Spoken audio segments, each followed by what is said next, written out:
우리 이 시간 하나님의 말씀을 보도록 하겠습니다. 하나님의 말씀은 로마서 12장 1절부터 21절까지의 말씀입니다. 우리 한 절씩 교독하도록 하겠습니다. 그러므로 형제들아, 내가 하나님의 모든 자비하심으로 너희를 권하노니 너희 몸을 하나님이 기뻐하시는 거룩한 산 제물로 드리라. 이는 너희가 드릴 영적 예배니라.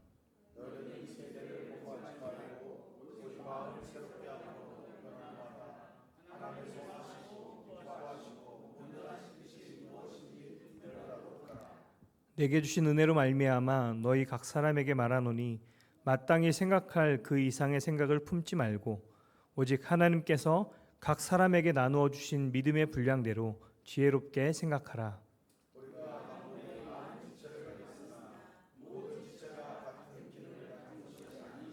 이와 같이 우리 많은 사람이 그리스도 안에서 한 몸이 되어 서로 지체가 되었느니라.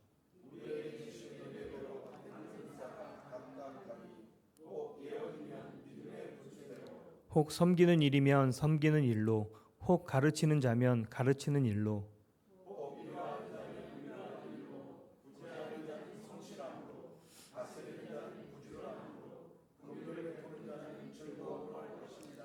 사랑에는 거짓이 없나니 악을 미워하고 선에 속하라.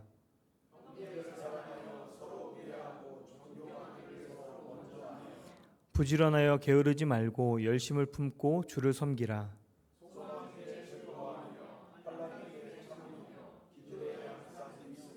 성도들의 쓸 것을 공급하며 손 대접하기를 힘쓰라.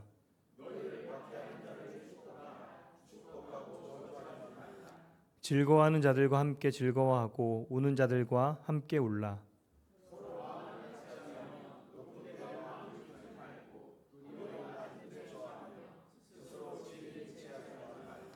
아무에게도 악을 악으로 갚지 말고 모든 사람 앞에서 선한 일을 도모하라. 내 사랑하는 자들아, 너희가 친히 원수를 갚지 말고 하나님의 진노하심에 맡기라. 기록되었으되 원수 갚는 것이 내게 있으니 내가 갚으리라 고 주께서 말씀하시니라.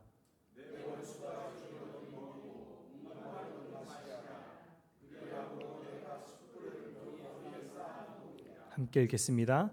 악에게 지지 말고 선으로 악을 이기라. 아멘. 아멘.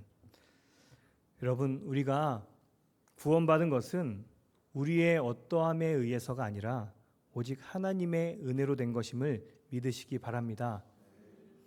바울은 로마서 11장에서 말도 안 되는 죄인인 우리에게 부어주신 하나님의 은혜에 대해서 이야기합니다. 우리가 불순종의 자리에 있음에도 자비와 긍휼을 허락하신 것은 우리의 어떠함이 구원의 조건이 아니라 오직 하나님의 사랑과 은혜만이 조건임을 이야기합니다. 그러니 그 큰 사랑과 은혜를 주신 하나님은 우리의 진정한 예배를 받으시기에 합당하신 분이십니다. 아멘이십니까? 그리고 그 은혜를 받은 우리가 하나님께 진정한 예배를 올려드리는 것은 너무나도 당연한 일인 것입니다. 여러분, 우리가 드려야 할 진정한 예배는 어떤 예배를 말하는 것일까요? 진정한 예배. 우리 머릿속에 그려지는 진정한 예배를 한번 생각해 보시기 바랍니다.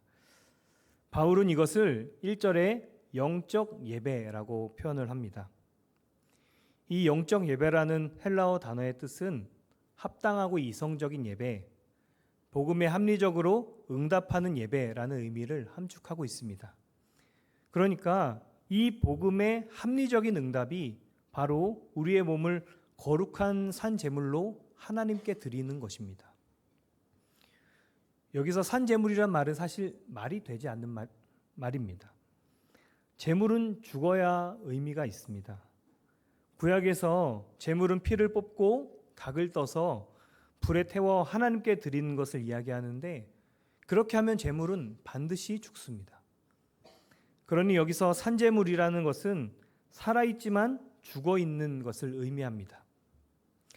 결국 이것은 역설적인 표현으로 우리의 자아가 이미 죽고 우리의 뜻과 생각이 아닌 하나님의 뜻과 생각을 따라 살아가는 삶을 살아야 한다는 것을 강조하는 의미를 담고 있습니다. 2절의 말씀처럼 산제물이 된다는 것은 이 세상의 모습을 따라 살아가지 않고 오직 마음을 새롭게 해서 하나님의 선하시고 기쁘신 완전한 뜻을 분별하며 살아가는 것이다 라고 이야기하고 있습니다. 그때 우리는 진정한 영적 예배를 드릴 수 있게 되는 것이죠. 하지만 생각해 보면 이게 굉장히 어려운 일입니다. 우리가 하나님 앞에 진정으로 영적 예배를 드리는 것은 쉽지 않습니다. 지금도 세상에서 흘러나오는 영향이 가랑비에 옷이 젖는 것처럼 우리의 삶은 아주 작은 부분부터 적셔가고 있습니다. 우리가 아무리 애쓰고 노력한다고 해도 지금도 우리는 우리가 모르는 사이에 이미 세상의 것들에 젖어가고 있는 중입니다. 아주 산속에 들어가서 모든 것을 끊고 살지 않는 이상 세상의 가랑비에 젖는 것을 막을 방법이 있을까요? 방법은 분명히 있습니다. 그러니 주님이 우리에게 세상에서 빛과 소금의 역할을 감당하라, 살아가라 라고 말씀하고 있는 것이죠. 오늘 본문에서 말하는 그 방법은 이 세대를 본받지 말고 마음을 새롭게 함으로 변화를 받으라고 이야기하고 있습니다.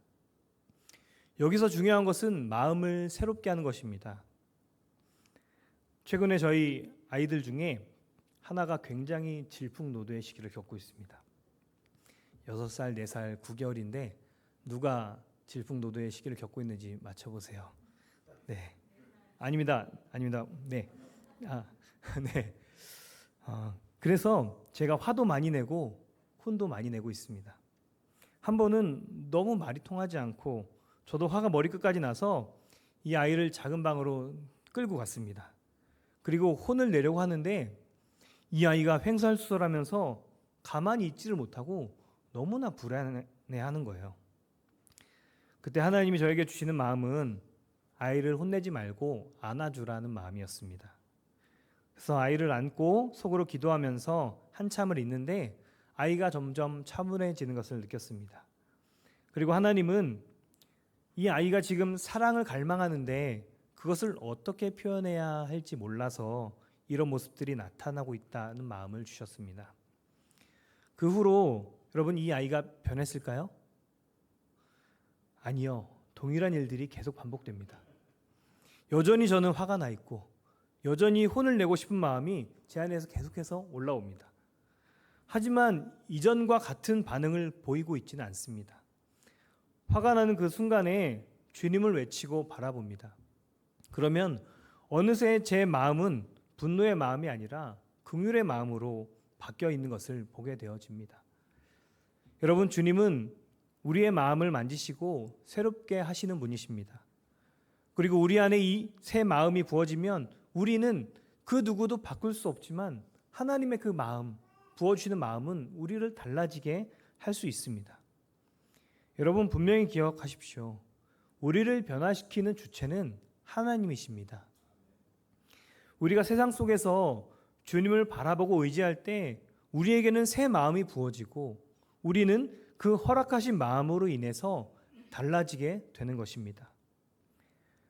그러니 우리를 변화시키시고 지키실 수 있는 하나님께 온전히 매달려 세상에서 눈을 돌리고 우리는 주님을 바라보아야 하는 것입니다. 그리고 우리의 마음에 세상이 아닌 주님이 가득 채워지기를 위해서 한 걸음 한 걸음 나아가야 합니다. 그때 우리는 온전한 변화를 경험하게 되고 끊임없이 우리를 유혹하는 세상 속에서도 하나님의 선하심과 온전하신 뜻을 분별하며 살아갈 수 있게 되는 것입니다. 요한복음 15장에 포도나무 가지가 포도나무에 붙어 있으면 포도 열매가 맺어지는 것처럼 우리가 예수님께 붙어 있으면 우리에게 세상의 열매가 아니라 예수님의 열매가 맺어지게 되는 것이죠.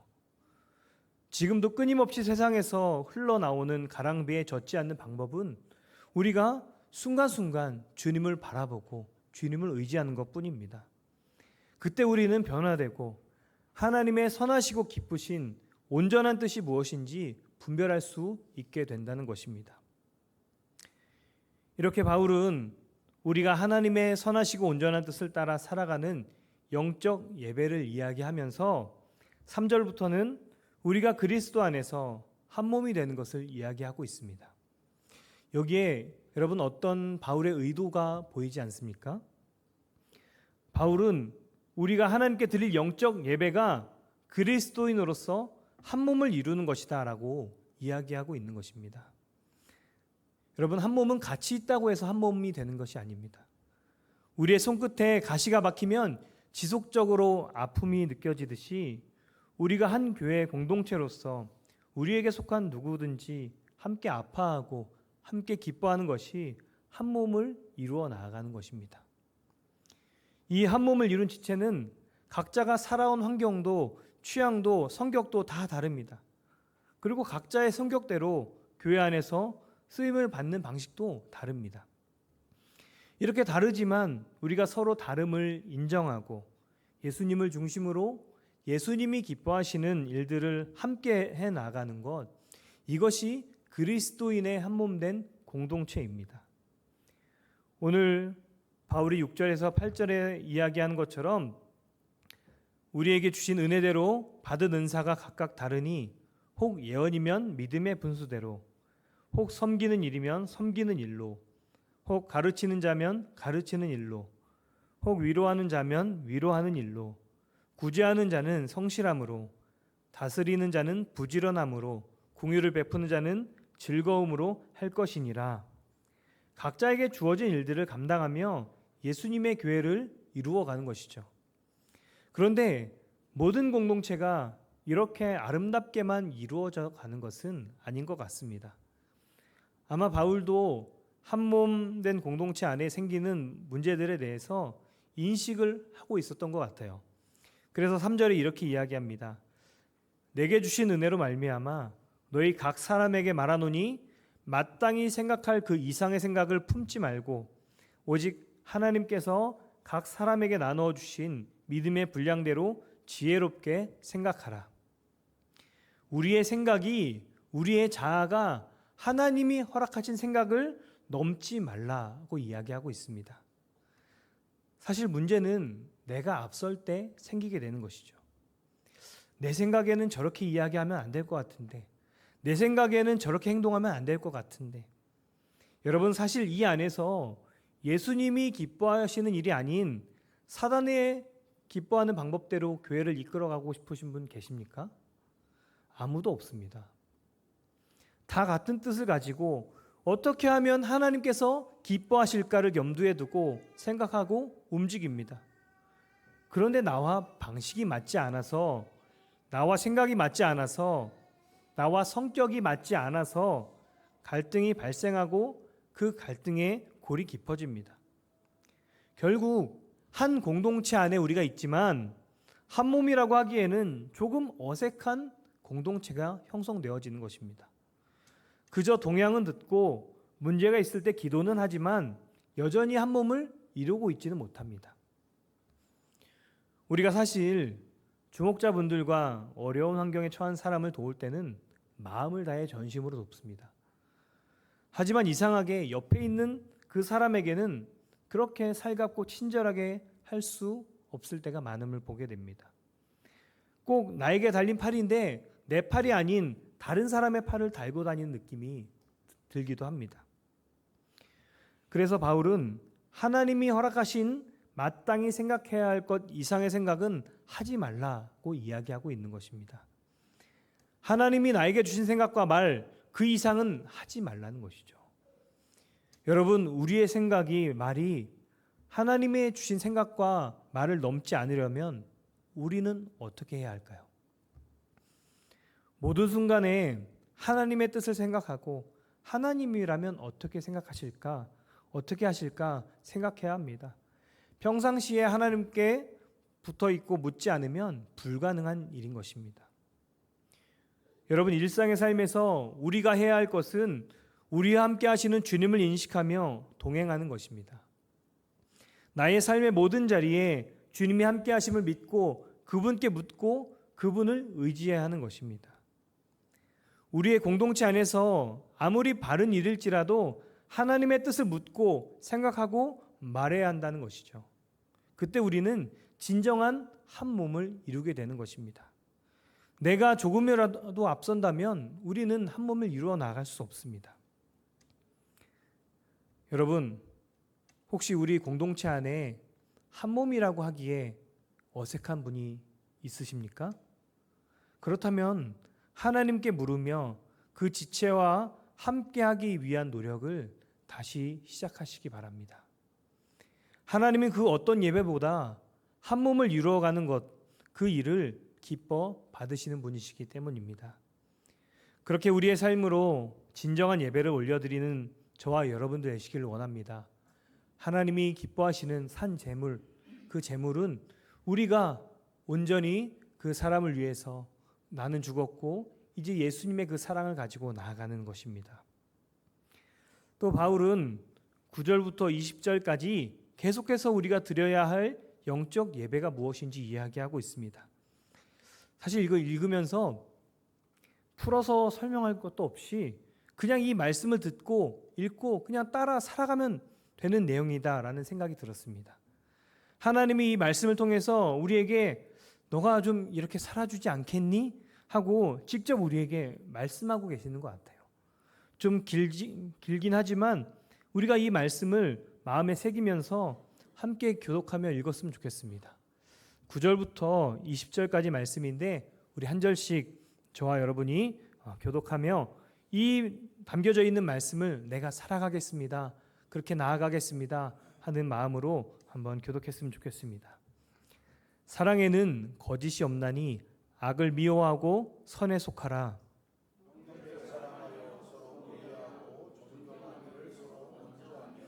부지런하여 게으르지 말고 열심을 품고 주를 섬기라.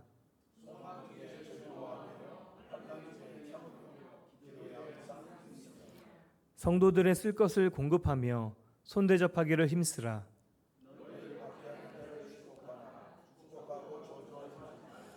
즐거워하는 자들과 함께 즐거워하고 우는 자들과 함께 울라.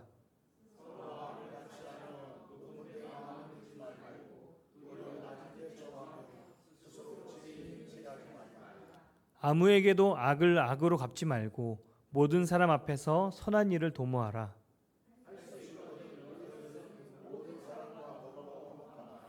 내 사랑하는 자들아, 너희가 친히 원수를 갚지 말고 하나님의 진노하심에 맡기라. 기록되었을 때 원수 갚는 것이 내게 있으니 내가 갚으리라고 주께서 말씀하시니라.